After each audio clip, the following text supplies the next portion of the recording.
Welcome to my YouTube channel honey kitchen.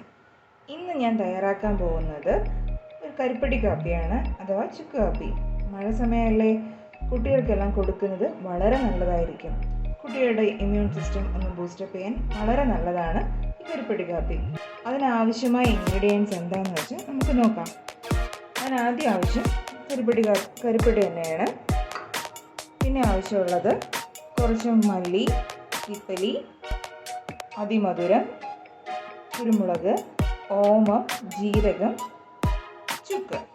പിന്നെ വേണ്ടത് main ingredients ആയ നമ്മുടെ പനിക്കൂർക്ക അഥവാ നവരയില, തുളസി ഇല. ഇതാണ് ആവശ്യമായിട്ടുള്ള സാധനങ്ങൾ. ഞാനിവിടെ വെള്ളം തിളപ്പിക്കാൻ വെച്ചിട്ടുണ്ടായിരുന്നു. നോക്കാം. വെള്ളം നന്നായിട്ട് തിളച്ചിട്ടുണ്ട്. അതിലോട്ട് നമുക്ക് ഈ ലീവ്സ് എല്ലാം പറക്കിയിടാം.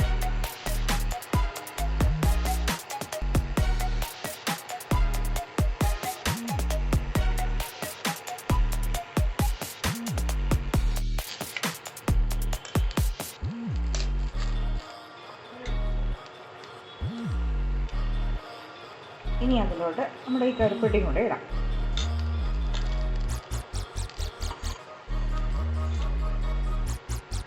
ഇനിയുള്ളതെല്ലാം ഒന്ന് ചതച്ചിട്ടാൽ നല്ലതായിരിക്കും.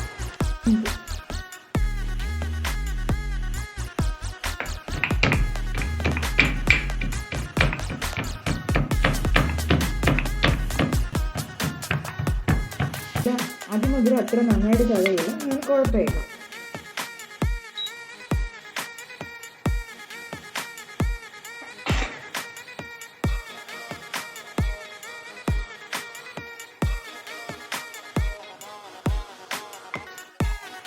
നന്നായിട്ട് നമുക്ക് എന്നിട്ട് അടച്ചു വെച്ച് ചെറിയ ഫ്ലെയിമിൽ നമുക്ക് നന്നായിട്ട് തിളപ്പിച്ചെടുക്കാം. അത് നന്നായിട്ട് ഇതിൻ്റെ സത്തെല്ലാം ഊറി വരും. ഒരു കുറഞ്ഞത് ഒരു 15 മിനിറ്റെങ്കിലും ഇങ്ങനെ ഇരുന്ന് തിളച്ച് പിന്നെ ഒന്ന് ഊറാൻ വേണ്ടിയിട്ട് ഒരു 45 മിനിറ്റ് ഇങ്ങനെ വെച്ചിരിക്കണം. എങ്കിൽ അത് കറക്റ്റായിട്ട് കിട്ടത്തുള്ളൂ. നമ്മുടെ കരിപ്പട്ടി കാപ്പി ഇവിടെ തയ്യാറായി കഴിഞ്ഞാൽ ജലദോഷത്തിനും കഫത്തിനൊക്കെ വളരെ നല്ലതാണ്. ഈ സമയം കുഞ്ഞുങ്ങൾക്ക് വൈകിട്ടത്തേക്ക് ചായയ്ക്ക് പകരം ഇതൊരു ഗ്ലാസ്, ചെറിയൊരു ഗ്ലാസ്സിന് കൊടുത്തു കഴിഞ്ഞാൽ വളരെ നല്ലതായിരിക്കും.